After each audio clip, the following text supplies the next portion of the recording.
So I was looking for a Dyson looking hairdryer. So this one has got a very similar look, but you can see that it doesn't have that hole. So it's not Ionic in that sense. And this one is pretty much the same thing on here. It's got 3 speeds, 1, 2, right?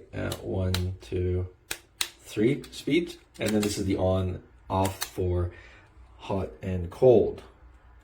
So this, now all of these hairdryers have these safety fuse buttons. So press that and then it starts going, and this side is what's blowing. This side, I thought this side was going to be blowing, but it's not. It's just at the corner.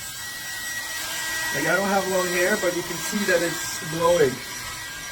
Right now it's cool air. If I press this again, now it goes to warm air.